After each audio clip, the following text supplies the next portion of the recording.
Et on commence cette édition avec de la politique. Le premier tour des élections cantonales aura lieu ce week-end. Dans 4 jours, vous devrez élire vos conseillers généraux qui auront en charge les transports, la culture ou encore l'enseignement.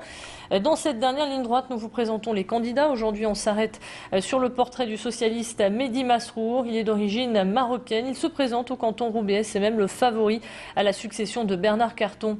Le candidat est allé à la rencontre des Roubaisiens dans le quartier du Pile pour leur expliquer son programme. Mehdi Masrour souhaite expérimenter l'idée d'un taxi social pour les personnes âgées isolées, souhaite également encourager les femmes à créer des entreprises et surtout réduire le chômage qui fait rage à Roubaix ou encore à Wattrelos. Élodie Bernachon l'a suivi sur le terrain. Regardez. Oui, bonjour, Parti Socialiste, Mehdi Masrour, c'est pour vous donner un petit document pour les élections cantonales qui ont lieu le 20 mars. C'est important d'aller voter, c'est important de mobiliser parce que l'abstention elle va être très forte. C'est important de faire du porte-à-porte? Oui, c'est très important, très important. Parce que déjà c'est le moindre des respects quand on a une élection, c'est que les gens ils le sachent à qui ils ont affaire. Et puis c'est dans l'esprit de cette collectivité, c'est une collectivité qui est dans la proximité. Donc la proximité, je ne connais pas mieux que le porte-à-porte. Vous allez voir les gens, en plus c'est quand même une tradition... qui est une tradition du nord de la France, hein, puisqu'on est quand même les spécialistes du porte-à-porte ici. Les travailleurs sociaux sont en colère. Les personnels éducatifs et sociaux des 3 fonctions publiques que sont l'État, les collectivités locales et hospitalières se sont rassemblés place de la République aujourd'hui. Ils demandent une reconnaissance de leur diplôme et une revalorisation de leur poste en catégorie A. Le gouvernement, lui, leur propose de les faire passer en catégorie B. Mais voilà, entre ces 2 niveaux, il y a tout de même une différence de 35 000 € sur l'ensemble d'une carrière. Un manque à gagner pour de nombreuses assistantes sociales ou encore d'éducateurs spécialisés. Romain Moreau est étudiant. Il a lui aussi manifesté cet après-midi. Je vous propose d'écouter ses réactions. En ce moment, notre diplôme, on met 3 ans pour l'avoir et il est reconnu uniquement Bac+2, comme si on avait un BTS ou quelque chose comme ça. On a certes 1 an de stage pendant cette formation-là, mais on bosse énormément pour pouvoir avoir ces 3 ans complets et pouvoir être reconnu à Bac+3, c'est ce qu'on veut.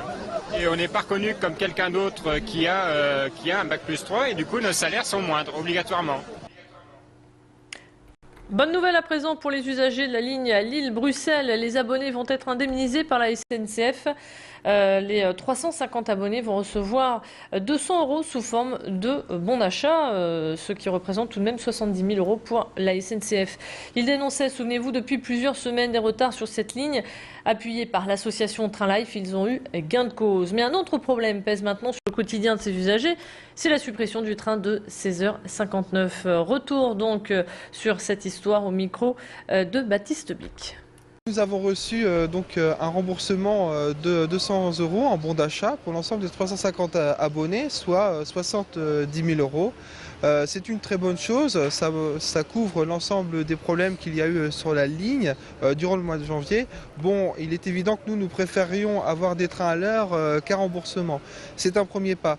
Cela dit, il ne faut pas oublier le vrai problème à l'heure actuelle, c'est la suppression du train de 16h59 qui est toujours d'actualité et qui malheureusement pèse énormément sur nos vies quotidiennes. L'actualité, c'est aussi une fusillade qui a éclaté à l'Homme, rue du Fort-Debout. Vers 3 h du matin, dans la nuit de lundi à mardi, des coups de feu ont réveillé les habitants. Un homme a tiré à plusieurs reprises sur la façade de cet immeuble, pensant viser l'appartement d'une personne avec qui il a eu un différend. Mais voilà, ce dernier s'est trompé et a visé l'appartement de son voisin sans faire de blessés. On retrouve sur place Hélène Chaplet et Élodie Bernachon. Mardi aux alentours de 3 h du matin, les résidents de ce petit immeuble situé juste derrière moi, de la rue Fort-Debout à l'Homme, ont été réveillés par des coups de feu. Un homme d'une vingtaine d'années est en bas de leur immeuble avec un fusil. Il tire sur la façade et les fenêtres d'un appartement du premier étage. 4 impacts sont encore visibles au niveau de l'appartement visé. Il s'agirait de tirs de chevrotine. Après avoir pris la fuite, le tireur a été arrêté. Il s'agit d'un Lillois de 25 ans. Il est actuellement en garde à vue. Selon les premières hypothèses, le tireur aurait eu une altercation avec l'un des résidents de l'immeuble. Il est donc revenu se venger, sauf qu'il s'est trompé de fenêtre et a donc endommagé les vitres d'un autre locataire. L'auteur des faits devrait passer en comparution immédiate cet après-midi. Il pourrait être poursuivi pour violence avec arme, dégradation et délit de fuite. Nous sommes au mois de mars et l'été va arriver à grands pas, si bien que si vous souhaitez trouver un job pour le mois de juillet ou le mois d'août, eh bien il faut envoyer dès à présent vos CV. Aujourd'hui s'est tenue à Lille la 9e édition de Forum Job à la salle du gymnase, place Sébastopol. Ici, tous les secteurs étaient représentés, hôtellerie, grande distribution, aide à domicile ou les mêmes animations. Les jeunes étaient nombreux à se déplacer pour trouver des offres d'emploi en France ou même à l'étranger. Thomas Kimerlin était sur place, il est parti à la rencontre de nombreux étudiants. Écoutez leur réaction. Je cherche un job pour cet été. Donc voilà, je dépose des CV partout, je réponds aux questions et puis je montre que je suis partante pour tout. Des pistes dans l'animation, parce que j'ai mon BAFA. Et ensuite, après l'intérim. J'ai déjà travaillé l'été dernier au McDo, donc je pense qu'en dernier recours, je vais retenter ma chance là-bas, quoi. C'est des jobs faciles où, étant donné qu'on est lycéen et qu'on n'a pas besoin de diplôme concret, donc c'est plutôt bien. Et on termine cette édition en musique avec une bonne nouvelle. La liste s'allonge pour le Main Square Festival avec l'apparition de nouveaux arrivants. Queens of the Stone Age montera sur scène le 1er juillet à la Citadelle d'Arras. On attend également Martin Solveig et Bruno Mars, sans oublier d'autres artistes comme Linkin Park, Limp Bizkit et The Chemical Brothers.